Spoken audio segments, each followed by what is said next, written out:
Hello, it's your Uncle Spurt, and hey, look what finally bloody showed up, the Google Pixel 9a.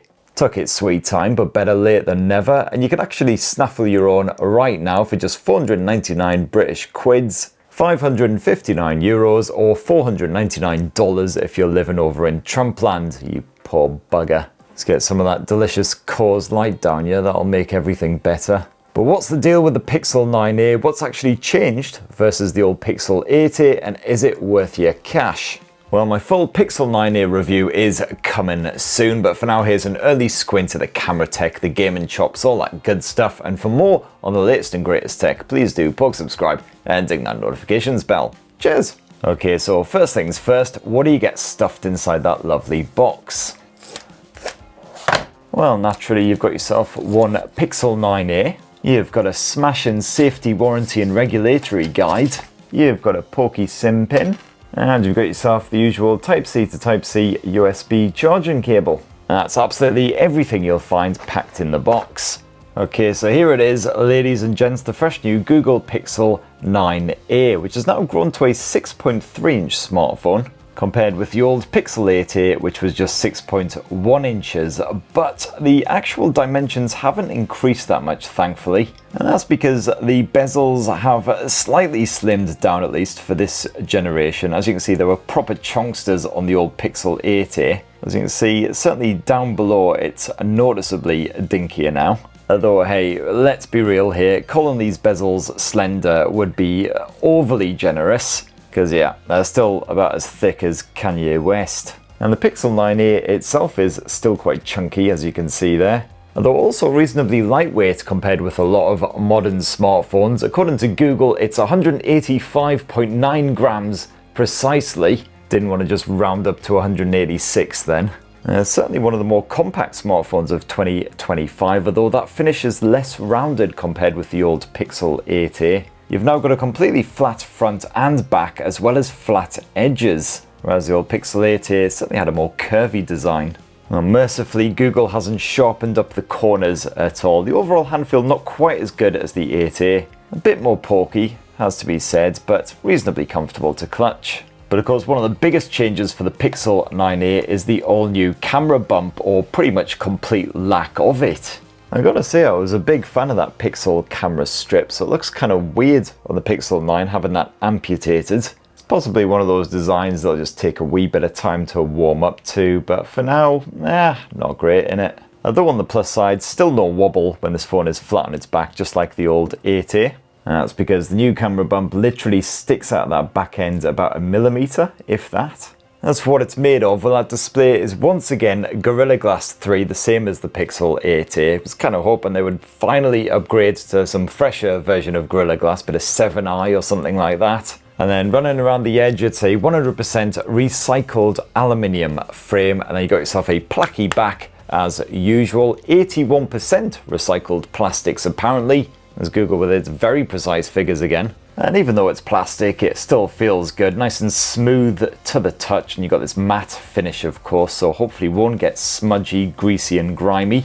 Now Google is offering the Pixel 9a in a couple of poppy, punchy colours, including this here sort of purpley blue effort, which is known as Iris. Otherwise you can also grab it in a pinky hue, which is known as peony, the bloody word I can never say properly. Hang on, I might as well get bloody Google to say it. Peony. Peony. Peony. Peony. Peony. Peony. Otherwise, if you're not a fan of brighter colours, you can snaffle the Pixel 9a in black or white, otherwise known as obsidian and porcelain. And the Pixel 9a's are IP68 rated versus the old IP67 rating of the Pixel 8a, so they can be submerged in water for slightly longer and at slightly greater depth.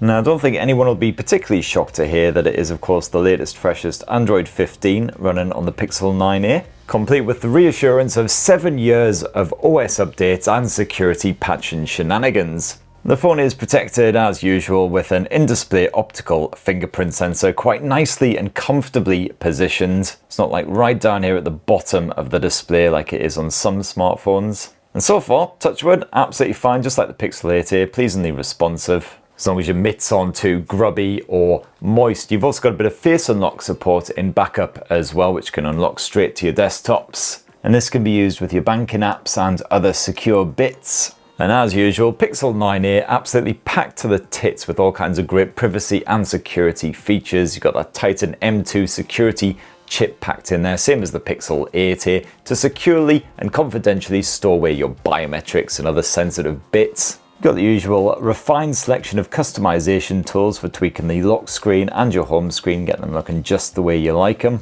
And an excellent bunch of safety features as well, including the likes of car crash detection. You've got those crisis alerts. As for the storage, well, it's 128 gigs of this stuff, unless you want to hoy even more cash Google's way for the 256 gig model. Kind of a shame that 256 gigs isn't standard, as that is certainly becoming more the thing in mid-range mobiles. And of course, as usual, absolutely bugger all micro SD memory card support. In fact, you've only got space in that SIM tray for a single SIM card. Although the good news is, as usual, you've got a good bit of eSIM action on the Pixel 9a, just like the 8a before it. Great news if you're buggering off abroad to somewhere that's not covered by your mobile contract. Just grab yourself a cheapy eSIM before you sod off, and that'll do you the whole time.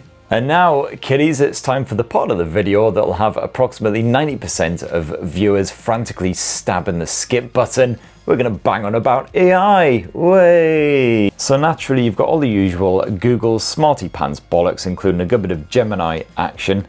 Although Google isn't merely gifting you a full free year of Gemini Advanced action when you purchase a Pixel 9a, you'll have to upgrade to the Pixel 9 flagship for that. And quite a few of the other standard Google AI features are packed on here, including good old circle to search, of course. But unfortunately, one of my absolute favourites from the Pixel 9 series, the Screenshots app, has not migrated down to the Pixel 9a. And that is a massive shame, because I genuinely found it very helpful indeed. It was perfect for remembering stuff if you've got a piss poor memory, possibly thanks to alcohol-related reasons. But some of the other cracking new features like theft protection have thankfully made it to the Pixel 9a. And of course you've got stuff like Pixel Studio, which I mostly find completely pointless. Unless you've got a serious thing for dragons, because it seems to be particularly good at drawn dragons. As usual, one of the most impressive and genuinely useful AI tools is the photo editing shenanigans, so you can, for instance, erase other human beings out of existence. If only it was this easy in real life. Anyway, more on that side of things in a bit. And Android 15 can be a little bit buggy here on the Pixel 9a. So far it's been mostly well behaved, but see if you can spot what's wrong with the notifications panel. Rebooting the smartphone twice did absolutely nothing to correct it. But thankfully when I started mucking around with the UI colours, that brought it back to life. Now the Pixel 9a rocks that slightly larger but still reasonably dinky 6.3-inch Actua display. It's POLED tech. You got full 24-bit color reproduction and HDR10 streaming support in the likes of Netflix. So yeah, as usual, stunning contrast. You got deep blacks, crispy whites. You can clearly see what's going on even in quite murky scenes in your favorite telly show. There's a 2424 by 1080 pixel resolution, delivering 422.2 pixels per inch. Seriously, Google, you need to calm it with these stats, mate. Just round up, it's fine. And that peak brightness has been boosted as well compared with the older Pixel 8a, so it now hits around 2700 nits at its peak. Went outside and tested them while wearing shades in bright sunlight and had no problems with the visibility, seeing what I was doing, replying to messages, etc. And as usual, refresh rate maxes out at 120Hz. What did you expect? It's not a bloody iPhone. It's also not LTPO tech, however, so it doesn't scale all the way down to 1Hz when just using the always-on display, etc. And there was no mention of PWM dimming, so if you are sensitive to OLED flicker in lower light conditions, you might want to try before you buy. And you got a decent beefy pair of stereo speakers slapped on the Pixel 9a as well, which is perfect for enjoying a bit of Netflix or whatever without having to slap on the old headphones. Let's just max out that volume and test it out. Happy Friday, kiddies, and your Uncle Spurt is back to give you a proper dose of the clap. Consumer launches and products, that is, as well as a proper full-on face full of herpes. And that one's not an acronym, by the way, it's just herpes. Could certainly use a bit more bass, but the top volume certainly impressive, especially for a smartphone on the smaller side. And touch wood, no issues with the Bluetooth shenanigans so far either. Now the Pixel 9a is powered by Google's latest Tensor G4 chipset, which also is stuffed inside of the rest of the Pixel 9 family, except here you've just got the 8 gigs of RAM. And as you'd hope, the everyday running here on the Pixel 9a, nice and silky smooth. Flipping between apps is an instant process, and those animations nice and creamy as well. However, when it comes to gaming, the Tensor chipset's certainly not as strong as some rivals in that department. With more intensive fare like Genshin Impact and Wuthering Waves, you will see frequent performance drops. And so far I've spent a good couple of hours gaming on Wuthering Waves, and that frame rate did drop quite frequently from 60 frames per second down to more the sort of 20 to 30 frames per second range, especially when things got a little bit heated. I had various big gribbly things trying to munch my face off. And Wuthering Waves still perfectly playable, just not as smooth and enjoyable experience as you will get on some more capable rivals. And of course, if all you want to do is blast through a good bit of Call of Duty or PubG or something like that, well, no worries, those titles are heavily optimized for all kinds of different smartphones, so you should get a beautifully smooth experience on those. And the good news is that even after well over an hour of non-stop Wuthering Waves action, this smartphone was only getting slightly warm. There were no issues there in terms of performance throttling or anything. In other words, not much of an improvement for the Pixel 9a when it comes to raw power versus the old Pixel 8a. And apparently Google has stuffed the older 5300 modem into the Pixel 9a rather than the fresher 5400, which it's got in the rest of the Pixel 9 series. But will this have an impact on the connectivity? Well, sadly you'll have to wait for my full in-depth Pixel 9a review for more on that side of things. I'll stick my SIM in here, spend a good week or so with it, and see if the connection's a little bit patchy when I'm roaming out and about. Of course you've got full 5G support naturally, but it's just sub-6 5G, certainly here in the UK, and it's Wi-Fi 6E on here as well, not the latest Wi-Fi 7.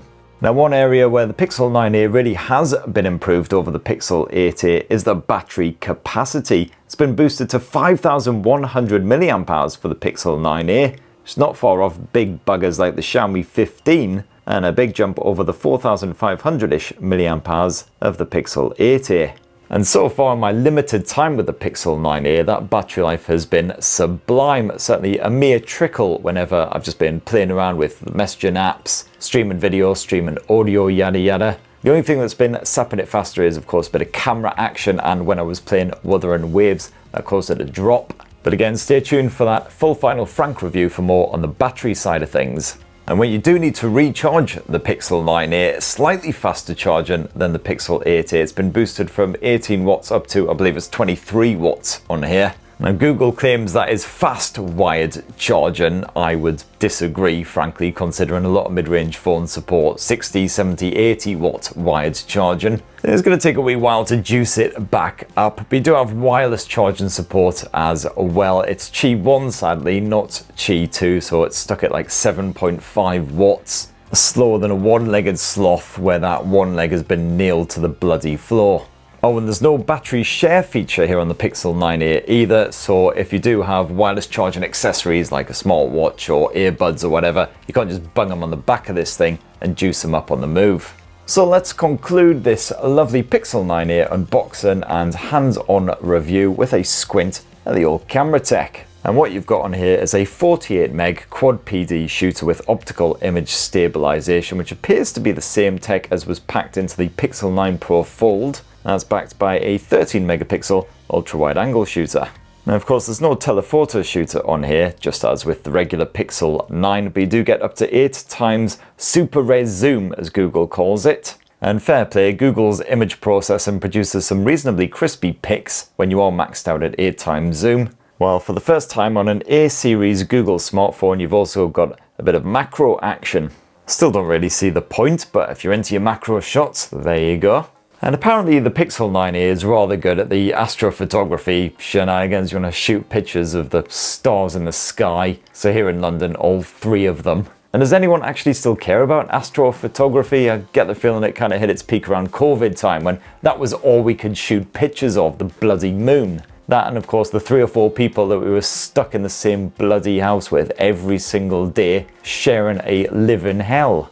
Besides that macro shenanigans, you've also got the Add Me feature here on the Pixel 9a, which you didn't have on the Pixel 8a. Just allows you to swap places with whoever you're shooting a photo with and get yourself in that photo artificially, so it looks like you're all having a lovely little family moment. And it's early days, but it's just a small selection of some of the pics spaffed out by the Pixel 9a. Certainly impressive stuff so far.